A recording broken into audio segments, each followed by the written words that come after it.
it must be very difficult as an athlete who's clean to not think about the other guys who may potentially be cheating.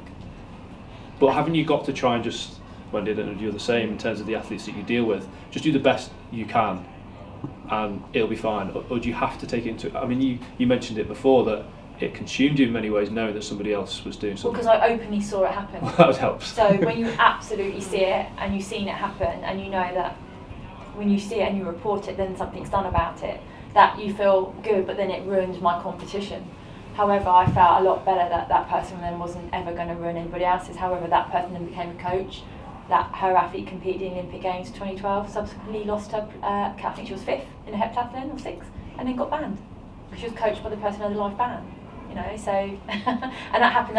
That's Ukraine. Yeah. So you know, in our country, I think if you're a banned athlete, you can't be a support person to an athlete. Yeah. You're in the WADA regulations. It's all, you know, right, there's a list of people you can't Yeah. adhere to. I think probably Wendy's best place to finish. Very much taught to focus on their goals. You can't get distracted by what somebody else might be doing. You have to think about what job they've got to do when they get on the start line. Otherwise, you know, you just end up worrying about all sorts of different things, and that obviously is a major thing to worry about. Can I ask you a question? Yeah. It's kind of the same thing. Do you have any sports people come up to you and ask you, what do I need to make the next step in terms of nutrition so I can get an advantage over my competitors? Do you ever have any sports people come up to you and ask you those kind of questions? I mean, sometimes athletes do say, you know, what could I take that's going to, you know, help, you know, in terms of they might have heard of different supplements that, you know, may or may not work. And you have to look at what their goals are, and I always go back to diet first. You know, if they've got a rubbish diet, there's no point in putting in anything fancy. You've got to get the basics right, because you can achieve an awful lot through hard training and the right nutrition.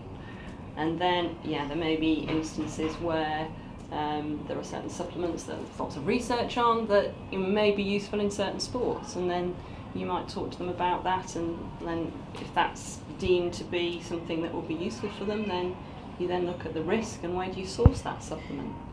And then the whole batch testing thing comes into play. But first and foremost, it's, you know, get your diet right. And I think for a lot of younger athletes, they might look up to the sort of senior athletes and think, they're doing really well, they must be taking loads of stuff.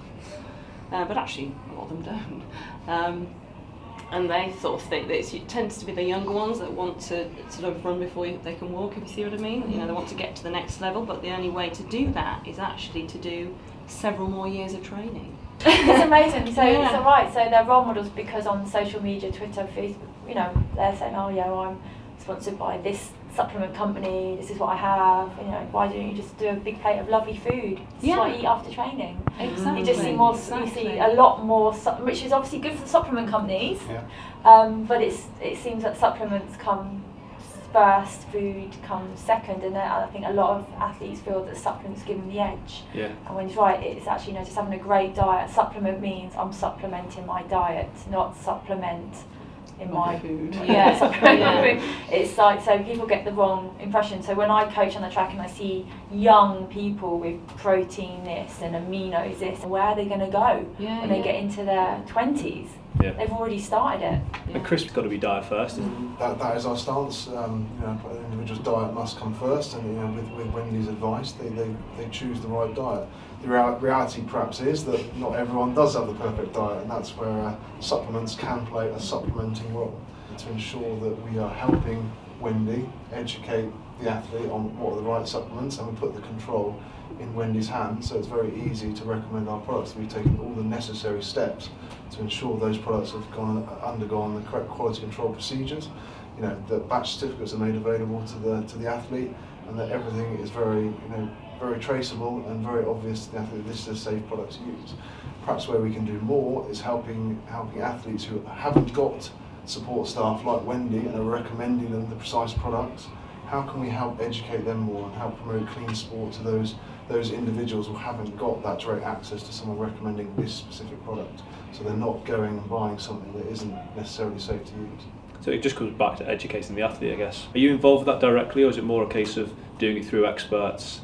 It's like Wendy and and other athletes who've used your company in the past? Is that how you do it? Yeah, I think at this stage we have a very good relationship with Wendy and her colleagues, and we look to work closely with them to understand what more we can be doing.